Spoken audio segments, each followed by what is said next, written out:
Magandang gabi, Jed. Ano ang latest sa lagay ng Mount Canlaon ngayon at posible bang masundan pa ang pagputok nito kagabi?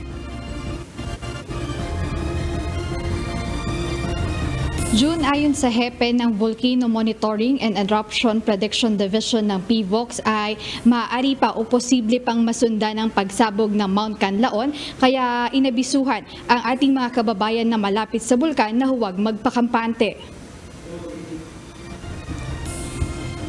Ganito umano ang pattern ng Mount Canlaon na laging may kasunod kapag ito ay sumabog. Whatever happens, likely po yung magkaroon po tayo ng mga phreatic or similar explosive events. Kasi ganun po yung ugali ng Canlaon. More often than not, meron pong kasunod. It can happen anytime. As long as meron po tayong unrest, yung parameters po natin ay nasasaad na meron po tayong anomaly sa bulkan. Batay sa monitoring ng PVOX, kaninang 9 a.m. nakapagtala na ng 81 volcanic earthquakes o mga pagyanig sa paligid ng bulkan. Mayroon ding naitala na halos 800 tonelada ng sulfur dioxide na ibinuga ng bulkan isang araw bago ang pagsabog. Patuloy din ng ground deformation o pamamaga ng dalisdis ng bulkan na pawang indikasyon ng posibleng pagsabog nito. Una nang sinabi ng resident volcanologist sa Canlaon na ang sobrang init posibleng dahilan ng pagsabog ng Mount Canlaon.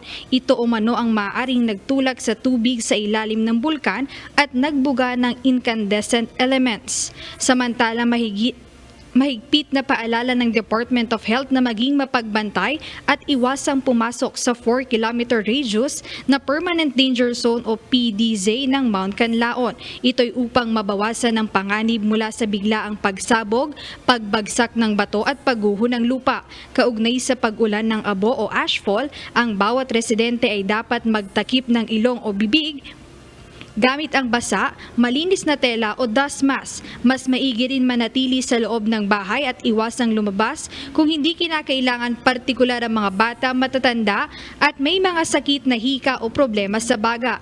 June, inihanda rin ang kinakailangang gamit sakaling kailangang lumikas gaya ng sapat na supply ng pagkain, tubig, damit, first aid kit, at mga gamot. Siniguro naman ng DOH na patuloy silang nakamonitor kasama ang iba pang mga tanggapan ng pamahalaan sa magiging kalagayan ng Bulkang Canlaon. Itinaas na rin ang Code White sa lahat ng ospital malapit sa lokasyon ng bulkan at ibig sabihin nito, June, lahat ng empleyado, medical, paramedical personnel ay naka-standby. Ayan muna update, balik sa June. Jed, kanina sa interview natin kay Gladys, ay umuulan ng malakas sa kanilang lugar doon malapit sa Canlaon o Canlaon City. Meron bang banta ng lahar na sinasabi ang PVOX?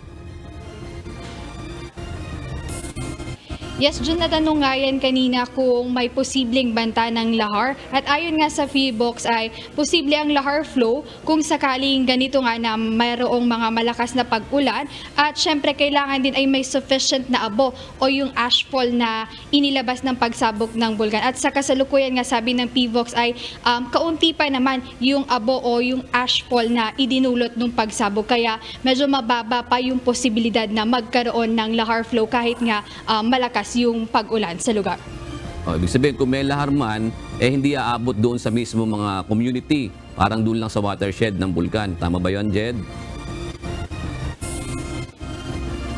Yes, Jun, tama. Yun na kapag may sufficient nga na ashfall lang dun sa watershed or parang marami na yung sinasabing abo o yung ashfall na idinulot dun sa pagsabog ay yun nga, tsaka lang posibleng magkaroon ng lahar flow, Jun.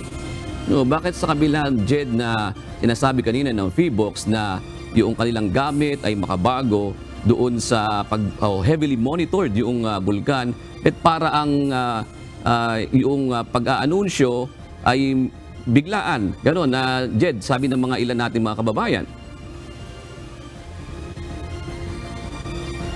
Yes, Jun, sabi kasi ng PVOX kapag ganitong may mga inaasahang pagsabog ng mga bulkan, kadalasang may mga precautionary activities. At kagabi nga, nakapagdala ang PVOX ng 2 volcanic tectonic earthquakes na bago yung pagsabog at hindi nila inaasahan na yung nangyaring pagyanig o yung earthquake na ayun na pala yung senyales ng pagsabog ng bulkan, Jun. Last na lang, Jed.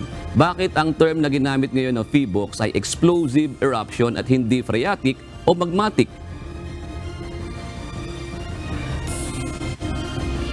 Yes, Jun, yun kasi yung sinasabi ng PHIVOLCS na ongoing pa yung kanilang pag-aaral o pagtetest dun sa bulkan dahil tinitingnan pa nila kung may mga magmatic particles para kung sakaling may magmatic particles ay hindi pa ito or hindi ito pwedeng tawagin na phreatic explosion, Jun.